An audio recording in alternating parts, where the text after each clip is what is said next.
In this video, we are going to go over all the ways to motion track in DaVinci Resolve. This is an essential VFX technique, and there's a whole bunch of ways to do it, a whole bunch of things you can do with it. And if you click the link in the description, you can even download some footage and follow along. Let's go. We have some fancy house footage, you know, for like a real estate commercial, that kind of thing. And we went out and shot this the other day for you. So download it, throw it into a timeline, and let's start tracking. Let's start with this first shot. I'll just go into the Fusion page. We have this nice little top-down shot. And the most simple way to track something is just with the plane tracker. So I'll select this first node. I'll hit Shift Spacebar and type TRACK. That'll bring up all of our trackers, which we're going to talk about in this video. But the first one we're going to talk about is just the tracker.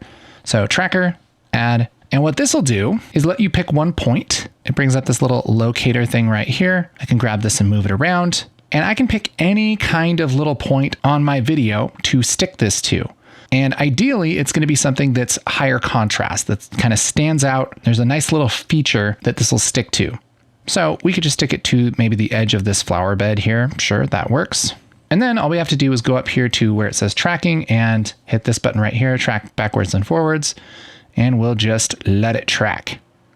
What that's going to do is go through the entire video clip, and it's going to try and put that tracker at the same place every single frame.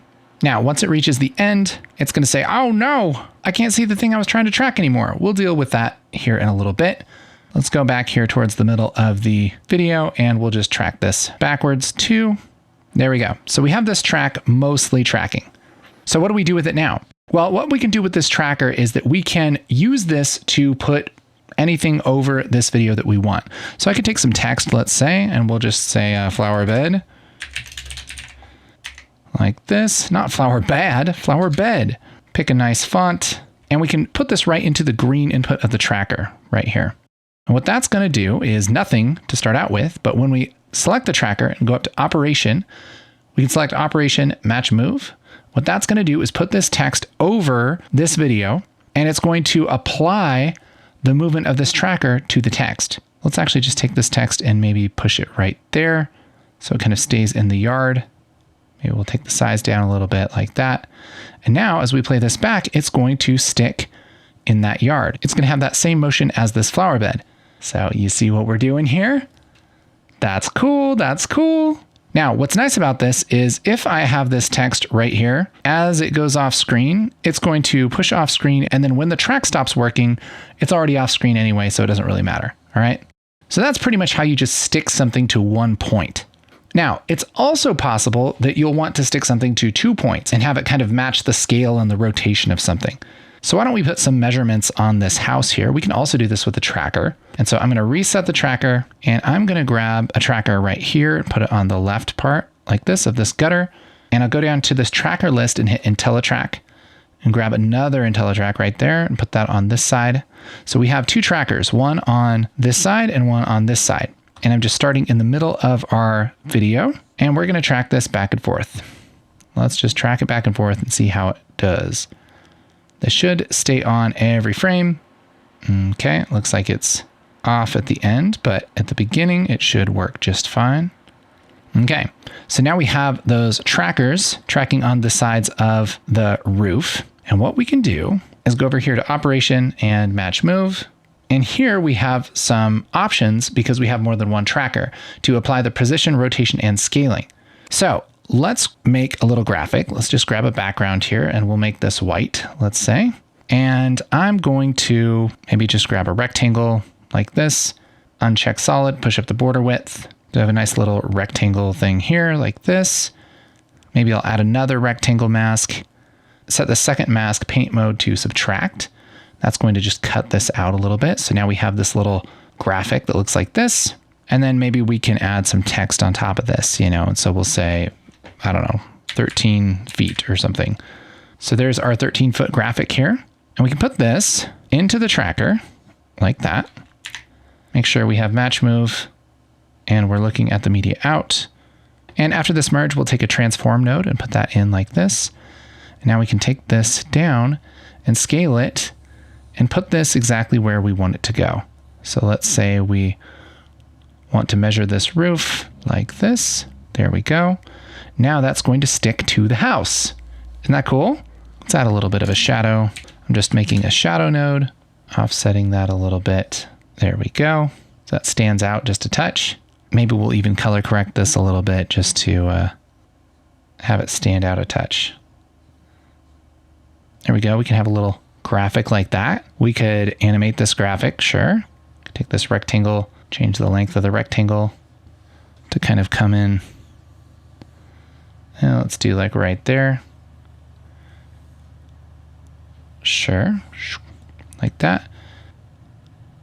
And it kind of draws it on. Isn't that cool? Right about there, we'll take this text and we'll fade this on. So I'll just animate this blend. That, so it goes boop, 13 feet. Cool. And maybe we can animate the blend of this color corrector. So right about the time that comes in, just go to settings here. We'll have this fully in by the time that draws on. And then over here, we'll take it down. So it goes blooch. Isn't that cool? Oh, so much fun. So that's the kind of stuff we can do with a tracker. So we can track this edge like this, and we could add all kinds of measurements to this house. We could do the entire thing this way. I think it works pretty well. And again, as this goes off screen, it's really not going to be a problem. But let's say that it was a problem. Let's look at something else here. Let's say we were going to label these, I don't know what these are, crates, beehives. Let's make a tracker. I'll just grab this IntelliTrack right here. Let's say I want to put something right there, and we'll track this forward, and it's going to tweak out like right there because it's going off screen. All right. What we can do is right before it goes off screen, we can go right here to where it says path center. And instead of pattern center, we're going to say track center append like this. And then I can take this tracker and move this down to track something else. And as I track it forward, it's going to continue to track. And so what it'll do is it'll add that motion together. And so as this little green thing goes off screen, it's just going to continue to go at the same speed, right? Because these are going the same speed, it's going to kind of push it off screen, even though we can't technically track it. We're doing kind of an offset track there. And so now when we go to Operation Match Move and we get some text and we want to label this beehive like this, then it will go all the way off the screen. No problem. Isn't that slick? And there are so many things that you can do with just this basic tracker. But let's talk about a different tracker, the planar tracker. Let's say I wanted to put something on this garage door. Shift spacebar, tracker. But this time I'm going to select planar tracker. What this does is kind of a similar thing, but I can select an area and it's going to track a bunch of trackers inside of an area. So I'll set the track and let's track this backwards. And it's going to do its best to try and figure out how this motion works. Now, there is a problem that this tree is kind of jacking it up. So maybe let's start over here so we know where the tree is going to go. Set. Let's track that forward. There we go. That's a good track. So now we're tracking this as a plane, like a 2D plane in space. And what's cool about this is that I can put stuff onto here. For instance, on this operation mode, I could go to corner pin and I can stretch a image to the edges of this garage door. And if the track worked, it should pretty much lock it down. So if we have some text here, we'll just make this really big like this. And as we go back and forth, this is going to move in perspective, which is very nice. So we could do something like replace this with a different garage door or something like that, or add graphics or whatever we want. For this video, maybe this is a 2-car garage. And now we have this tracked graphic that looks really slick. And, you know, we could animate that on with write on or something like that. So let's just take this, write it on over time. So now this just kind of types in like that, and it's a little bit more interesting. That's pretty fun. The other thing we can do with a planar track is fix problems. So I'll switch to this shot. And this is an example of a planar track that I did just selecting this part of the wall and tracking it back and forth. What we did was we took this clock and we did a freeze frame on the video, painted out the hands, and added our own hands back in. Let's just push that up a little bit. Sure. Then we masked it, moved it where it's supposed to be, and used our tracking to put the clock back on the wall. So here's the difference. I could actually move this clock over a little bit. Sure, there we go. And now we fix the time in our shot, which is really cool. With the planar tracker, you can even do things like clone out this chord and put the clean image back over itself by kind of tracking this and putting it back in. There's all kinds of cool stuff you can do with trackers. And let's talk about the third kind of tracker, which is the surface tracker. Now, the surface tracker is only available in the paid version of Resolve, but it's good for tracking things that kind of are wavy, things like clothing and stuff like that. And this is a pretty mild example, but let's say we wanted to get rid of these things on his pocket and put a logo on his shirt. Well, the shirt is actually flexing a little bit, which makes this a perfect job for the surface tracker. So with the surface tracker, all we do is we just make a little outline of the thing we want to track. And then we switch over to mesh right here, and that's going to create a little mesh that's going to deform. I like to add a lot of points. Let's just add a bunch of points here like this. And we can go over to track, and we'll track this back and forth. And this is going to think about the flexing of the shirt, and it's going to adjust whatever we stick to it to flex with the shirt. Let's just grab some text. I'll just make a little red X here so we can see if this worked or not. Plug this into the green input of the surface tracker. I'll go to result and twirl down overlay placement here and say go to reference. Then we can adjust this. I'll just make the size of this X a little bit bigger. And we can stretch this out sort of like we're corner pinning it to fit this pocket. And let's just see how this worked. Now we have that tracked onto his pocket. That works really well. So to get rid of this, let's just do kind of what we did with the clock. But I'll show you what we did. Let's do a time speed node.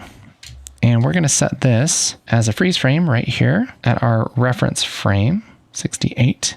And then I can run this through a paint node. And I'll make sure to select the clone mode for my paint and this single brush right here. I can hold Control and click and drag. Then I can hold Alt and pick a part to clone from. Then we'll just clone this over it like that.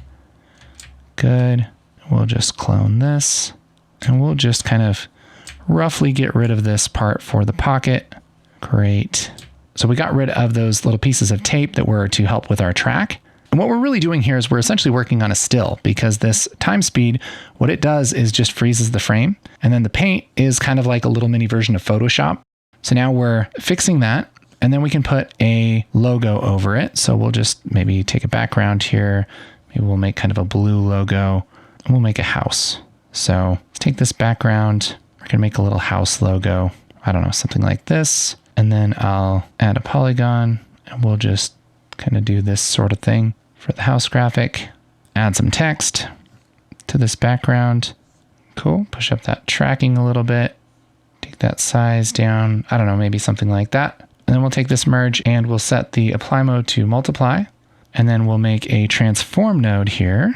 Boop, like that. Size it down to go over his pocket. Here we go. We'll just kind of roughly put that on there. So house, cool. That's his logo.